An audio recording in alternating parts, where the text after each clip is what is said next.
May Evelyn Bird was born on a Saturday in the east wing of the third floor of White Moss Manor.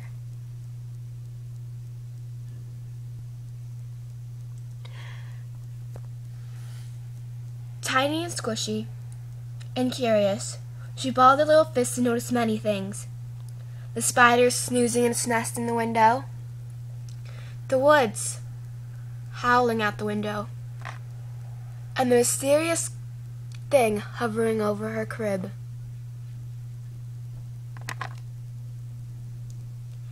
When no one else was around.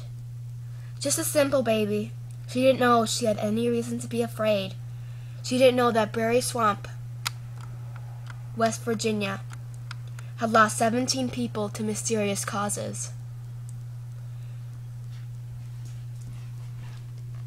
That's why I am here. In 1897, Bertha Bad Breath Bretwaller, age 83, hobbled into the woods to forage for wild garlic.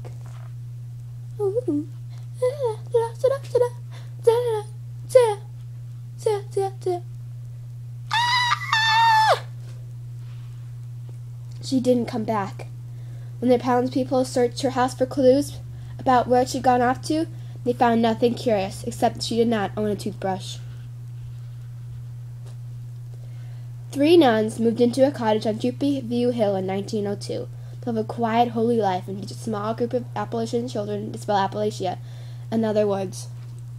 One April morning, on their day off, they skipped into the woods for freeze tag and a cool dip. They were never heard from again. Come on, slowpokes, I'm coming! Yay! Come on! Wait for me!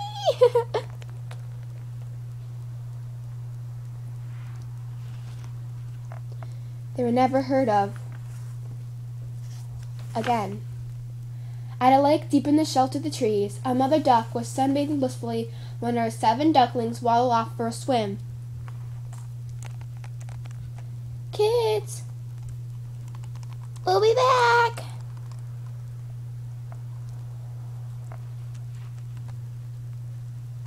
They floated onto the water, happily quackling the latest duckling gossip to one another. When there was a splash, they vanished completely. Their mother waddled formally on the water's edge for 3 days before quacking her sad way south. Kids! Quack, quack, quack, quack, quack! Kids! Quack, quack, quack! Kids! Being just a simple duck, she couldn't report the incident. The biggest and most shocking tragedy to hit Berry Swamp came in 1927. That was when 12 fur trappers meeting for a trappers' convention at the same lake in the hills went to bathe under 3 feet of water and didn't come up again.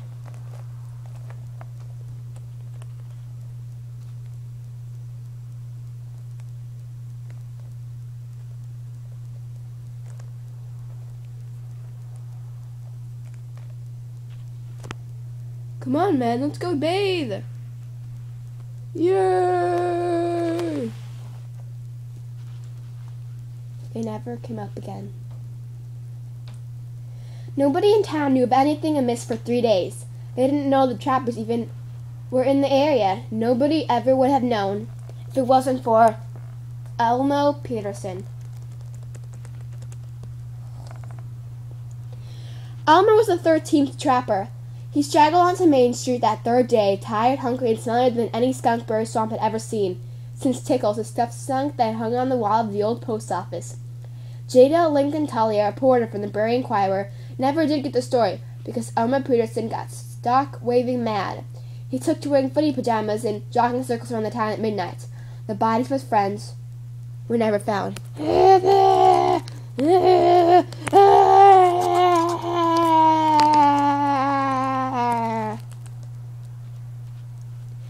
People started to move away.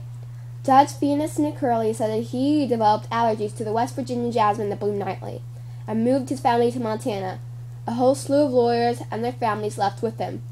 Alligator Jasper, who was named for the teeth scars he'd obtained as a toddler on his visit to Louisiana, got his 17 cousins who made up half the town to go on a safari with him into Africa. they got trampled by rhinoceroses. Ada Peterson, the town beauty, who married crazy Elmer Peterson because he was famous as a sole survivor of the tragedy, claimed they were moving to by her near ailing aunt in Tampa, but everybody knew Ada Pearson did not have any kin still living. The truth was, everyone was afraid. After a while, the only residents left in Buried Swamp were the postmaster and Tickles, the stuffed skunk. Soon a drought came, and the swamps dried up, all but for one lake in the mountains, back behind skunkweed and sinkholes and brambly bushes, where no one bothered to go. Eventually, the postmaster died. The post office saw its last letter come in 1951, nearly a year later. The mailman who delivered it wandered off his route into the woods that same afternoon and disappeared. Yodelay, yodelay, yodelay, yodelay, yodelay. The letter sat in that post office for many years. After that, unread. 50 years later, a young woman with the last name of Bird moved into Old Brotweller Palace, had a child. Buried Swamp slept, and May Ellen Bird, only a baby after all, who did not know the strange history of her own town, or even the name of it yet, was blissfully unaware that it slept with one eye open.